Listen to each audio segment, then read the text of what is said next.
Bueno, el tema que nos ha venido ocupando es evitando interrumpir la comunión del Espíritu Santo. Evitando interrumpir la comunión del Espíritu Santo. Hemos demostrado a la luz de la palabra de Dios que la comunión no es con Dios, sino de Dios con nosotros. Que no es iniciativa nuestra buscar a Dios, sino que Dios nos ha buscado a nosotros.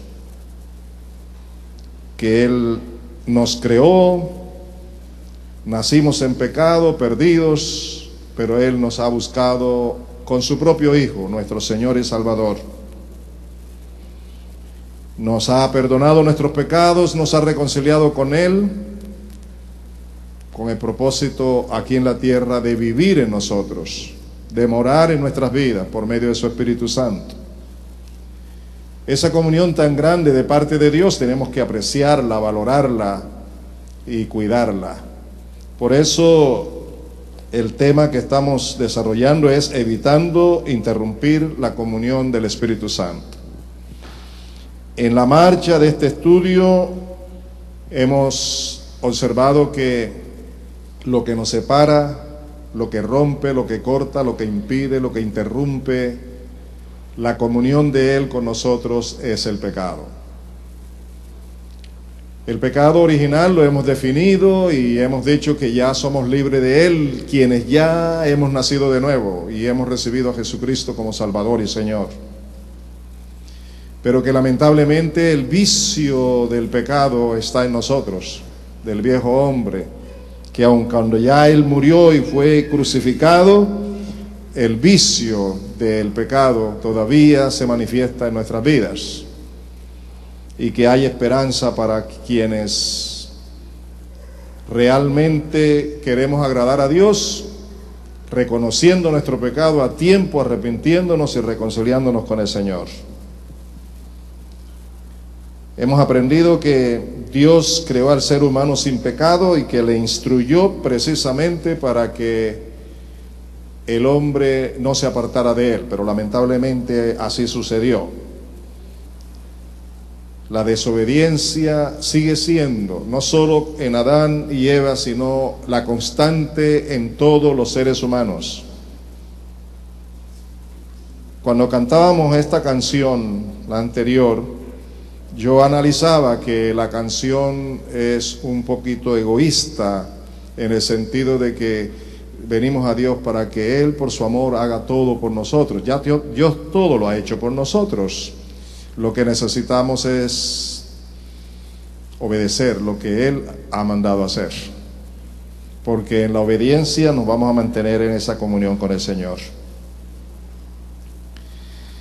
Hemos estudiado acerca de la amargura de las consecuencias del pecado, no solo en Adán y Eva, sino en toda la raza humana. Hemos estado analizando cada una de esas consecuencias que son funestas, que muchas de ellas todavía hacen parte de la vida de algunos creyentes, lamentablemente. En conclusión, hemos dicho y hemos demostrado que el pecado, cualquiera que sea, no hay pecados grandes y pecados pequeños, el pecado siempre es contra Dios. Cualquier tipo de pecado rompe la comunión de Dios con nosotros. Y hoy quiero que hablemos acerca de un tema que está incluido en este tema general, porque nosotros no somos solo individuos, nosotros somos un cuerpo. Formamos el cuerpo de Jesucristo, que es la iglesia. Y así como Dios desea de mí individualmente que yo lo siga, que yo lo ame, que yo lo obedezca, que yo me mantenga en la comunión y el amor de Él para conmigo, de la misma manera, Él quiere que nosotros nos amemos como cuerpo, un cuerpo donde mora el Espíritu Santo de Dios. Así que el subtema de hoy es: el pecado rompe también la comunión con los demás. El pecado también rompe la comunión con los demás miembros de la iglesia. Y quiero que nos dediquemos un rato a pensar en esto. ¿Cómo es que el pecado también rompe la comunión de unos con otros, cuando la palabra de Dios nos muestra que debemos estar en comunión, que la comunión de Dios con nosotros debe afectarnos horizontalmente en la comunión de unos con otros.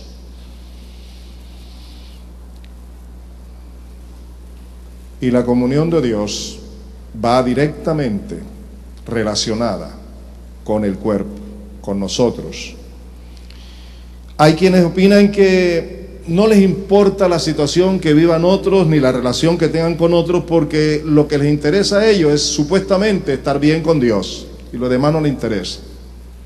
Pero eso es falso, eso es antibíblico, eso es satánico, eso no viene de Dios, teoría humana. Si no estoy bien con mis hermanos, no voy a estar bien con Dios. Y la iglesia ha descuidado demasiado su relación de unos con otros. Así que espero que lo que vamos a estudiar hoy nos sirva. Vamos a ver la primera cita bíblica que se encuentra en Primera de Juan, capítulo 2. Primera de Juan, capítulo 2, los versículos 9 al 11.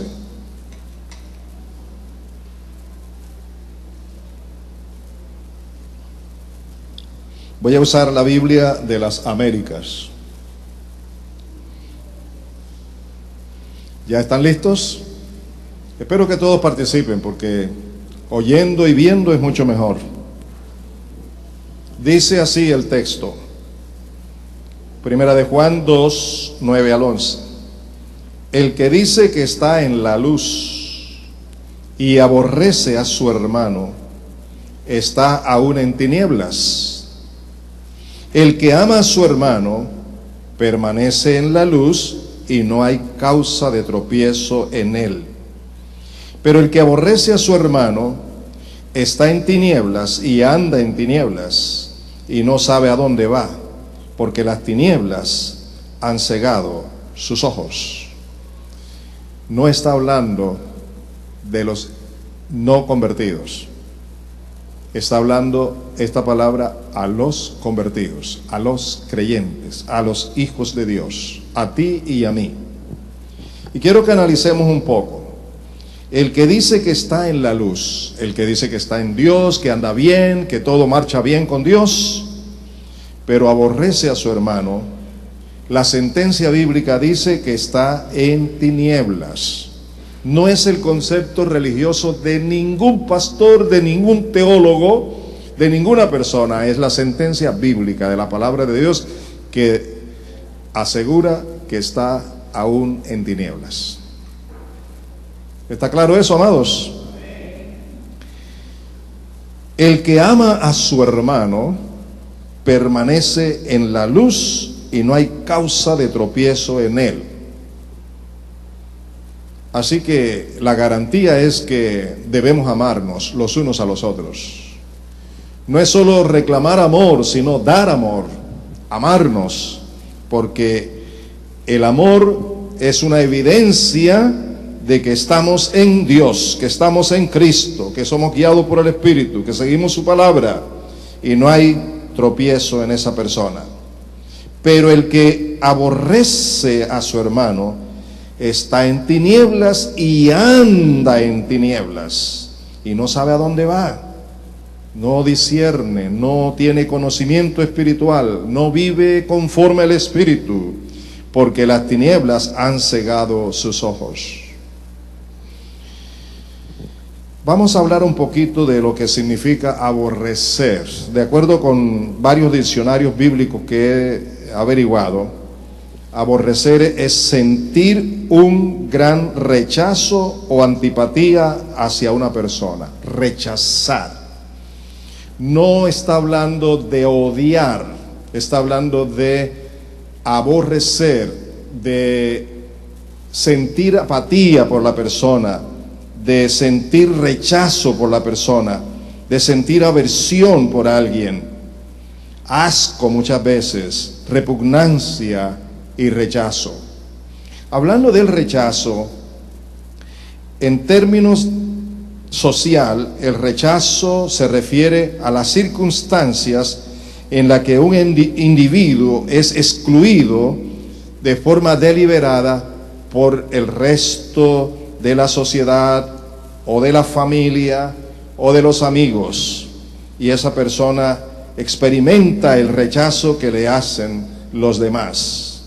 Así que rechazar, no valorar, no tener en cuenta, no aceptar como hermano, no recibirle como miembro de su cuerpo, es una manera de aborrecer al hermano. El que menosprecia a su hermano, el que no toma en cuenta a su hermano, el que no valora a su hermano en la fe como hijo de Dios, como templo del Espíritu Santo, como persona que merece ser respetada y valorada, de no hablar contra esa persona, de no levantar chismes contra esa persona, de no calumniar, de no murmurar contra esa persona, eso muestra que cuando tal cosa se hace, se está rechazando, se está aborreciendo, no se está amando al hermano. Y el que anda en eso, el que anda en chismes, el que anda en mentiras, el que anda en murmuraciones contra el hermano, está en tinieblas. Sus ojos están ciegos espiritualmente. ¿Cómo les parece? Este término general significa eso, pero también este mismo término en griego se aplica de otra manera. Así que hay dos maneras de aplicarlo, como ya lo he explicado, y para entender, para buscar que realmente no haya controversia con lo que dijo el Señor Jesús en Lucas 14:26. Pueden buscar Lucas 14:26. Dice ese texto: si alguno viene a mí y no aborrece a su padre y madre y mujer e hijos y hermanos y hermanas, y aún también su propia vida, no puede ser mi discípulo. Entonces, cuando tú encuentras en español el mismo término, aborrecer, en Primera de Juan, donde se está diciendo que aborrecer es andar en tinieblas, y ahora encuentras en Lucas capítulo 14:26 que Jesús dice que debes aborrecer a padre, madre, no puede significar lo mismo. ¿Qué significado tiene aquí en este texto? Esto se explica desde el punto de vista del verbo griego. El verbo griego es miseo, y miseo tiene la siguiente significado. Quiere decir amar menos, amar menos. Esto podría entonces decirnos lo siguiente.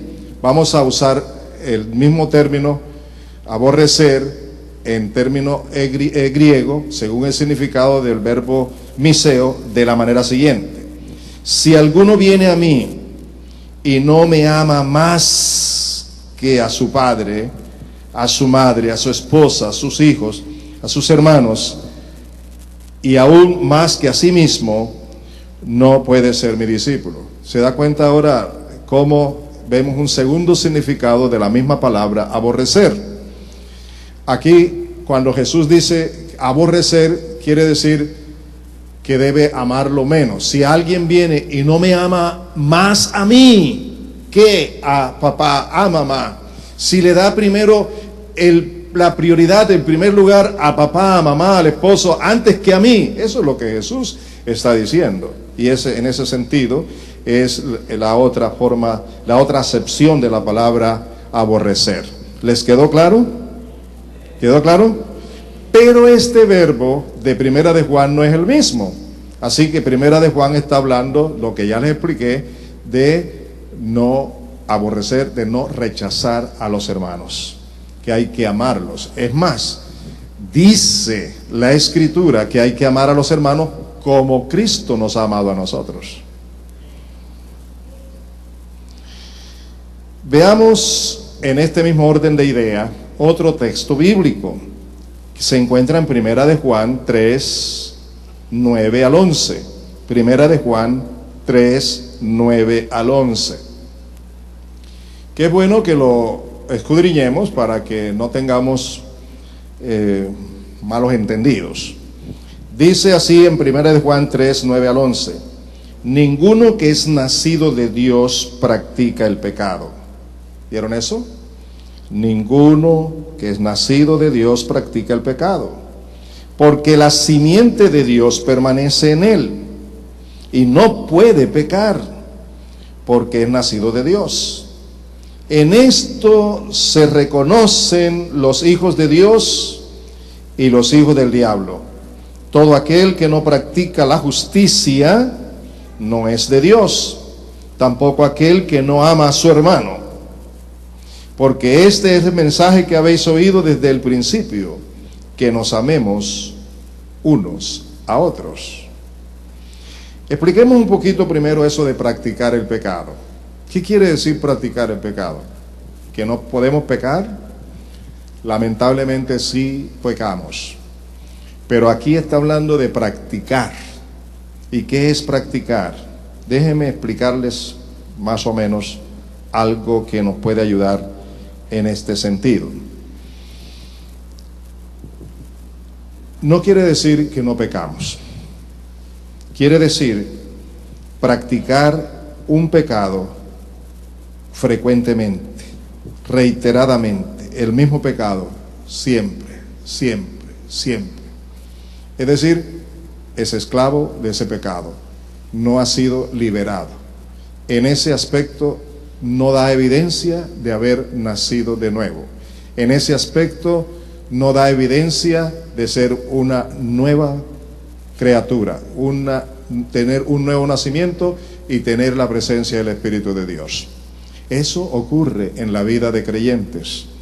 Así que yo los quiero invitar hoy, de todo corazón, a hacer una pequeña lista de esos pecados, no los ocasionales, no los que tú cometes por obvias razones de la naturaleza humana y del vicio del pecado, sino aquel pecado que te domina, que te gobierna. Tú eres esclavo de ese pecado si lo practicas con frecuencia. Y el Hijo de Dios que practica ese pecado, mire lo que dice la sentencia bíblica, por favor, observen bien: ninguno que es nacido de Dios practica un mismo pecado. Puede ser la mentira, puede ser el robo, puede ser la calumnia, el chisme. Bueno, ¿quién lo sabe? Lo sé yo, lo sabes tú. Pero hay que ser libre. Por eso el próximo martes voy a comenzar una serie de estudios por 2 sesiones más o menos, acerca de conoceréis la verdad y la verdad os hará libre. Los invito a todos para que vengan, para que no sigamos siendo esclavos de ningún pecado. Y es urgente que tú lo hagas. Yo lo he hecho. Hay que reconocer ese pecado que nos domina, que nos gobierna, que le decimos a Dios una y otra vez: me arrepiento, pero menos tiempo demoro pidiendo perdón y arrepentimiento cuando ya estoy otra vez en lo mismo. Así que examina eso, porque el que practica el pecado no está dando evidencias de haber nacido de Dios, no está dando evidencia de que la simiente de Dios permanece en él, y no está dando testimonio que verdaderamente es un hombre o una mujer libre. Es lo que la Escritura nos dice y nosotros debemos tener en cuenta. Y quiero que vean en ese versículo, en estos versículos, lo que dice: en esto se reconocen los hijos de Dios y los hijos del diablo. ¿Aló? ¿Aló? ¿Cuántos tienen libros que solicitaron prestados y por olvido voluntario o involuntario no lo devuelven? ¿Qué están haciendo allí? ¿Qué están haciendo? ¿Aló? ¿Qué están haciendo, por favor? Sí, está robando. Con el tiempo se queda con el libro. ¿Cuántos hacen préstamos pequeños? Los préstamos grandes casi siempre se los están recordando, pero el préstamo pequeño como que no lo recuerdan las personas que dieron el préstamo. Pero el que recibió el préstamo también incurre en lo mismo, se le olvida.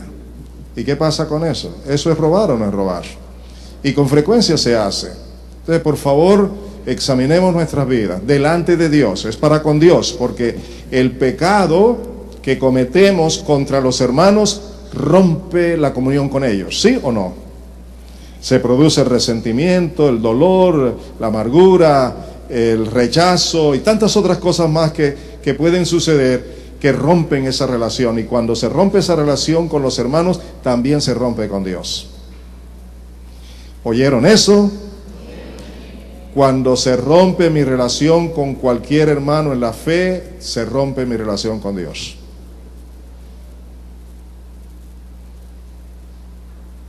¿Cómo anda tu relación con los hermanos?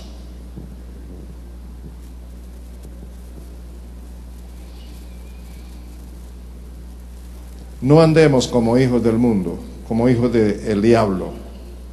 Todo aquel que no practica la justicia no es de Dios. ¿Saben ustedes que la justicia no tiene parangón, no tiene comparación aquí en la tierra? La justicia verdadera, la justicia de Dios es única, es la justicia de Dios. Así como el amor de Dios no tiene comparación, igualmente la justicia de Dios. Pero vemos una característica, que la justicia de Dios se basa en la verdad. Así que cuando no estamos andando en la verdad, tampoco practicamos la justicia. Y es importante que tengamos en cuenta eso. Porque este es el mensaje que hemos oído desde el principio. No es un mensaje nuevo. Que nos amemos unos a otros. Vamos a seguir en 1 de Juan 3, 14 al 19. 1 de Juan 3, 14 al 19.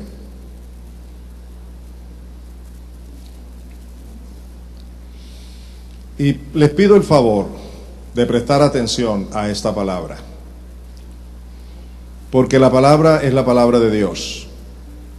No es para decir luego qué sermón tan bello y eso es verdad y quedarnos allí. Es que la palabra de Dios es para mí, es una directriz personal, íntima y también para el cuerpo.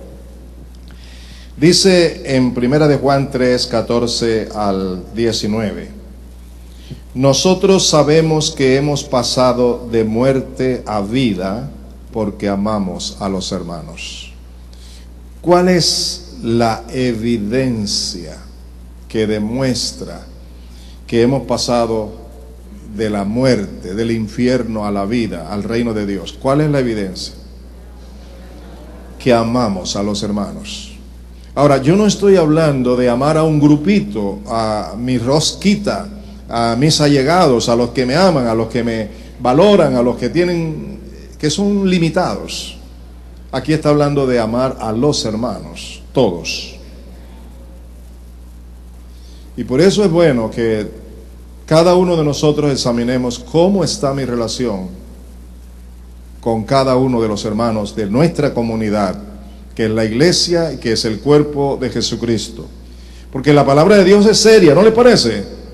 Y la palabra de Dios es verdadera, ¿cierto? Y la palabra de Dios va a ser el texto que Dios tendrá delante de Él cuando nos llame a juicio. Porque es necesario que cada hijo de Dios comparezca ante el tribunal de Cristo. Eso es una necesidad. Vamos a comparecer y vamos a ser juzgados de acuerdo con la palabra que Él nos ha dado, que hemos aprendido. Lo quiera creer usted o no lo quiera creer, sería mejor que lo crea. El que no ama permanece en muerte. Eso no lo estoy diciendo yo. ¿Dónde está declarado? En la palabra de Dios. El que no ama permanece en muerte. Todo el que aborrece a su hermano es homicida.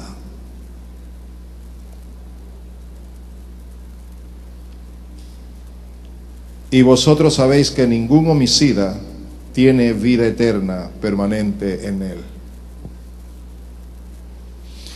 Pastor, esa palabra es verdadera, pero eso no es conmigo, ¿sabe? El que diga que no es con usted, que no es con él, que mire, que no caiga. Yo creo que deberíamos estar más bien abiertos a que Dios, por su Espíritu, nos redarguya a través de su palabra. Recuerden que hay rechazos silenciosos. Cuando tú ignoras a una persona, la estás rechazando en silencio. No tienes ningún problema con él, pero no te cae bien, te cae gordo, y mejor es tenerlo a la distancia y ser indiferente con él. Esa es una manera de aborrecer al hermano. Y es una manera de pecar. Y es una manera de mostrar que no estamos viviendo por el Espíritu, sino en la carne.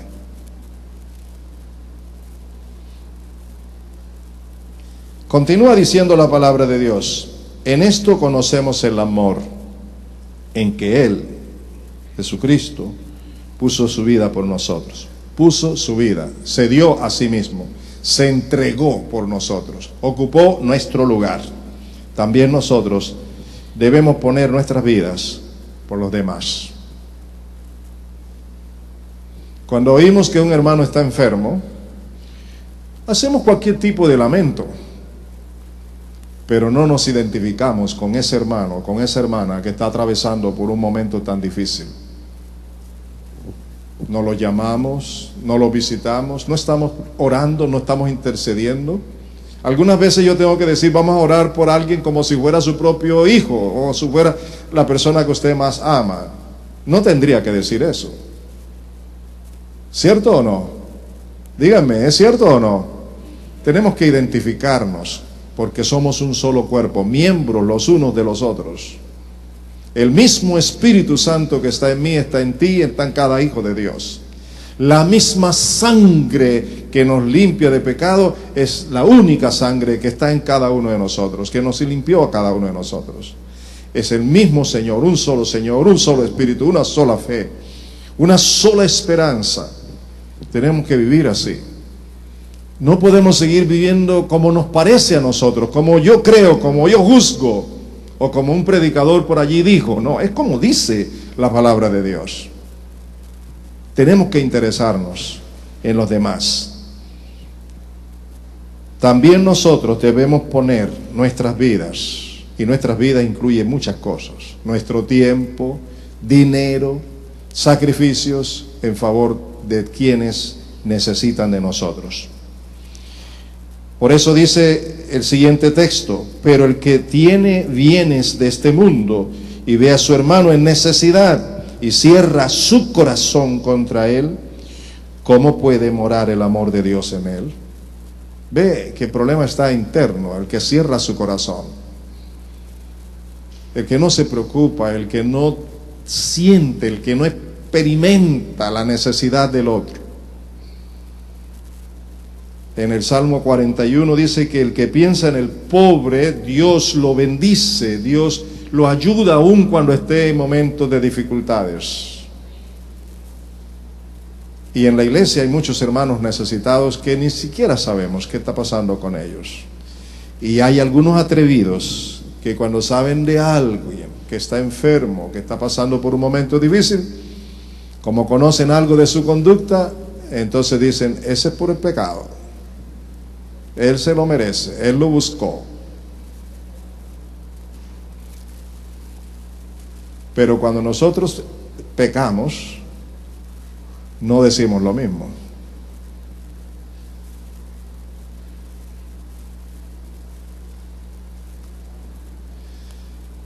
La iglesia de Jesucristo, viviendo en un mundo de tinieblas, con influencias en todo nuestro entorno, influencias negativas, aún en el hogar, porque allí llega toda información verdadera y falsa a través de la televisión, a través de la internet, en el trabajo, en el colegio, en la universidad.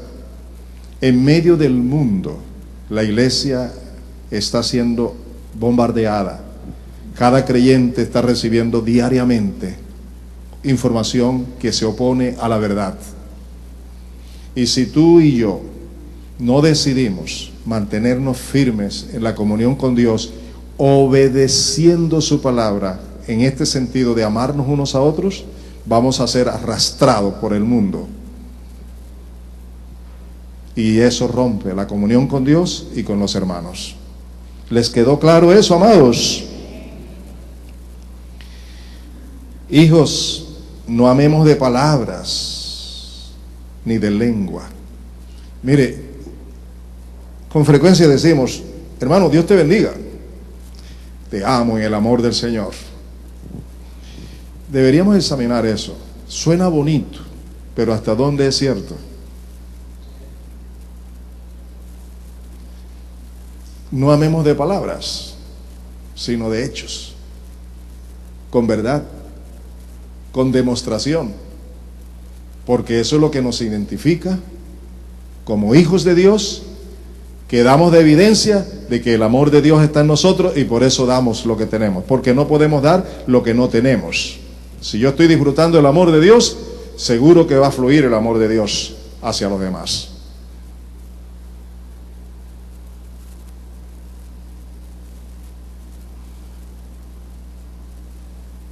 Hijos, no amemos de palabras, ni de lengua, sino de hecho y de verdad. Obsérvenlo cómo finaliza. En esto sabremos que somos de la verdad y aseguraremos nuestros corazones delante de Él. ¿Ven ustedes la doble relación que hay allí? En esto sabré yo que soy de la verdad y aseguro que estoy agradándolo a Él. Lo contrario demuestra que no soy de la verdad y no asegura cómo estoy viviendo con Él. Está demostrando que no estoy en la comunión de Él, que no estoy disfrutando de su presencia y de su amor. Me impacta el silencio que hay aquí ahora. Quiera Dios que sea porque estamos prestando mucha atención a esa palabra. Primera de Juan 4, 7 y 8. Primera de Juan 4, 7 y 8.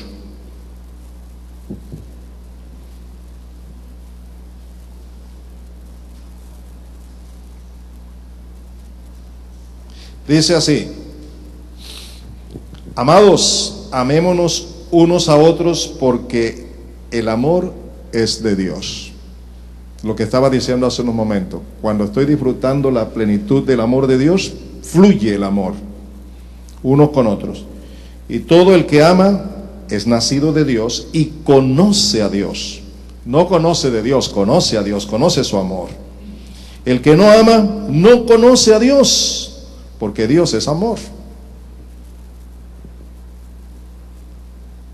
Eso es palabra de Dios, ¿verdad que sí? Tiene la verdad. ¿Es cierto lo que dice eso? Es así. Voy a ser medido por esta palabra, voy a ser juzgado por esta palabra, pero no por miedo a ellos, sino por amor a Él es que debo obedecerla, porque agradarlo a Él es obedecerle. Seguimos en Primera de Juan 4, ahora los versículos 11 y 12. Versículos 11 y 12. Amados, si Dios así nos amó, también nosotros debemos amarnos unos a otros. A Dios nadie le ha visto jamás. Si nos amamos unos a otros, oigan, Dios permanece en nosotros y su amor se perfecciona en nosotros. Entonces, ¿cuál es el meollo del asunto? ¿Qué es lo que Dios está diciendo? ¿Qué es lo que Dios quiere que yo haga? ¿La palabra es clara allí o no? A Dios nadie lo ha visto. Pero si nos amamos unos a otros, Dios permanece en nosotros y su amor se perfecciona en nosotros. Veamos en el mismo capítulo los versículos 20 y 21. Versículos 20 y 21. Si alguno dice, yo amo a Dios, y aborrece a su hermano, es un mentiroso. Si alguien dice, yo amo a Dios, y rechaza a su hermano, habla de su hermano, calumnia a su hermano, lo trata con injusticia, con murmuración, con mentiras, dice la Escritura, es un mentiroso a los ojos de Dios. Porque el que no ama a su hermano, a quien ha visto, no puede amar a Dios a quien no ha visto.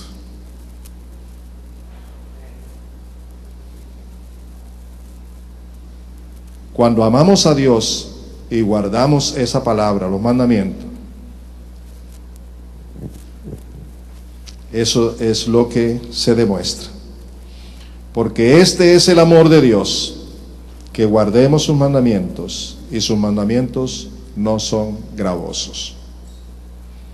Creo que una de las razones por qué nosotros creemos que la palabra de Dios es difícil de vivir o imposible muchas veces, que es una carga, que es algo que no podemos hacer, es por nuestro egoísmo, por nuestro egocentrismo, por nuestro orgullo.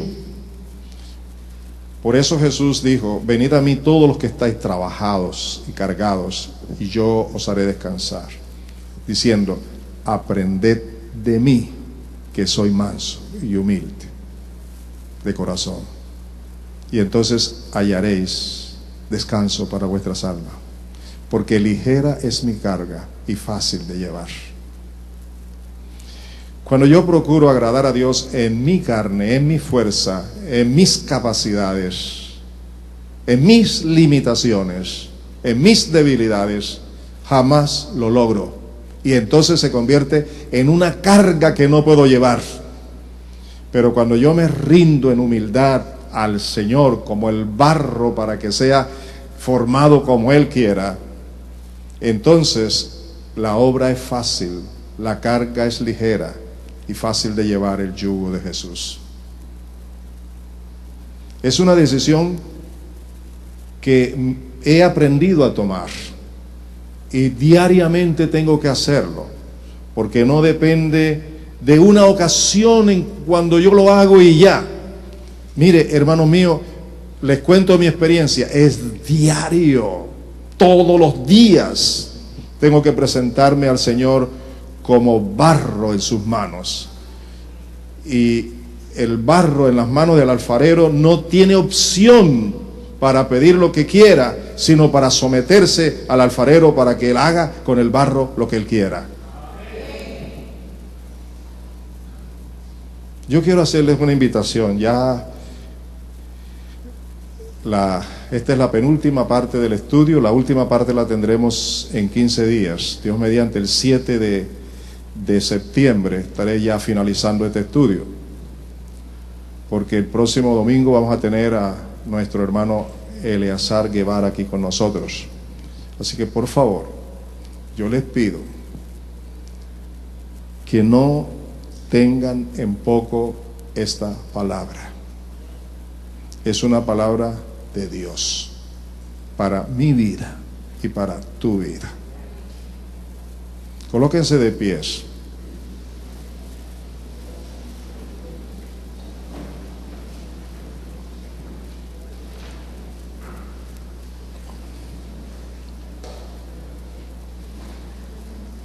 Cierren sus ojos y reflexionen en lo que les voy a decir.